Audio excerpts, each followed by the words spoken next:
One major aspect of farm planning and development is the management of labor. Could you please describe your labor situation? For example, how many employees do you have? How do you decide what type of worker that is right for your farm? And what kinds of special tasks that your workers perform for you? Well, we do go to the local schools and work for the career centers to recruit the young workers. And then we have the website ready. We have it so people go to the website and they apply online. I didn't particularly like that, but my son found that to be the best way to really do a lot of the screening. To weed people out there. Yeah, if they can't at least deal that part, they probably won't be able to deal with the technology of texting and scheduling and some of the things like that. Very good. Okay, So we're built a lot of interesting. that. And then we're looking for motivation, and we're looking for the motivated worker, not the motivated parent. We try to really look carefully if we see it's the parent that's doing all the work. You mean filling out the application Yes, for filling them? out the application, making the phone calls, doing the following up. That student may be mature enough to actually do the long work on a hot day, but lots of times they're not. It's screening out how motivated the actual young worker may be. And at 14, they're very young. So you can get them in as early as 14 to pick the berries and all these kinds of jobs. Okay. Yes, pick berries and do plant care. But basically it's picking berries, and we've refined our first worker program so that the youngest workers only work mornings, and they usually work only 3 days a week. And then if they keep coming back, then you grow them. Exactly. Okay. Yes, as they show that they test their mettle. So you've had a student come in at this farm, and have they stayed till they graduate? Yeah. We recruit locally, and we have at the busiest time up to like last week we had 61 people in payroll. They're not all full time, but we've also realized that a 21st century workforce, these young people have vacations, family vacations. They're not supporting themselves for a livelihood. Right. A few of them are.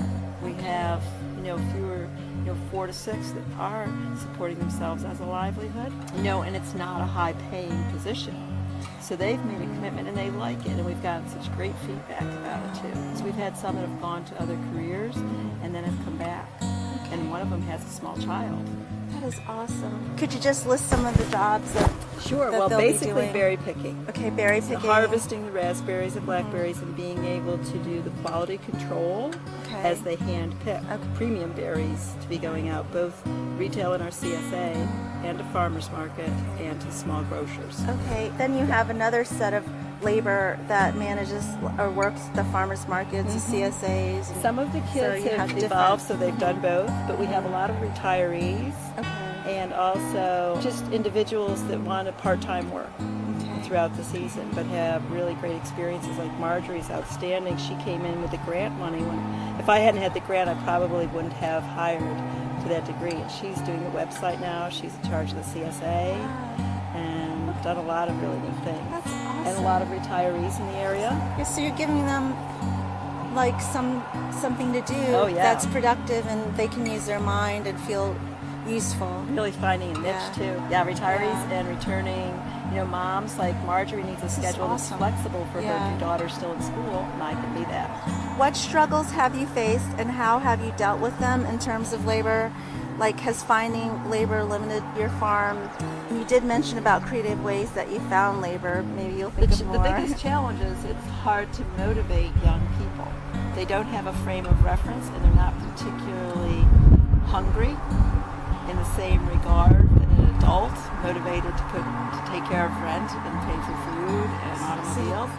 These are students, and they don't have any frame of reference outside school or sports to what a workplace is like and the urgency of picking a crop. As much as you could. Yes. So how do you motivate them? Yeah, we try to be as encouraging, and Pearson, who has his master's in education, tries to be encouraging.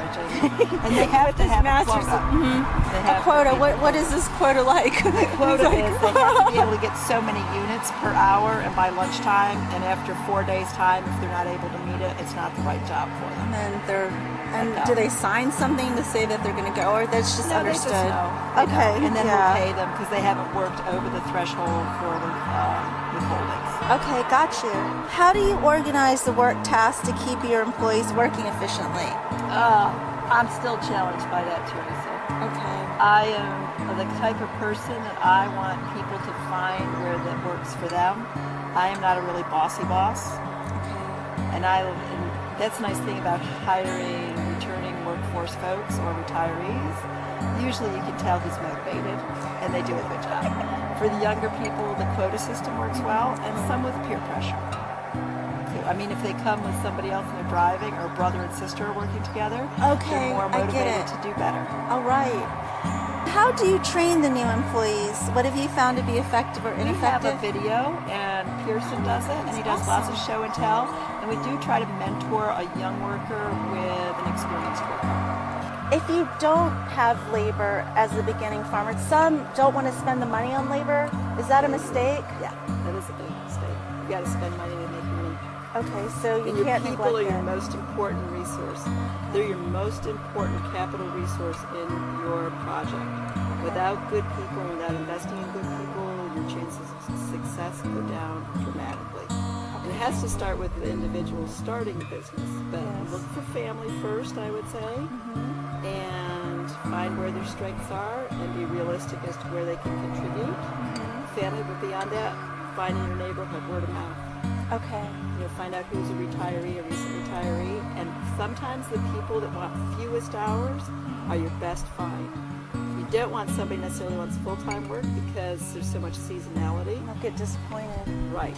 Okay, And if so you get what- somebody that only wants 3 to 5 hours, maybe that's the perfect niche.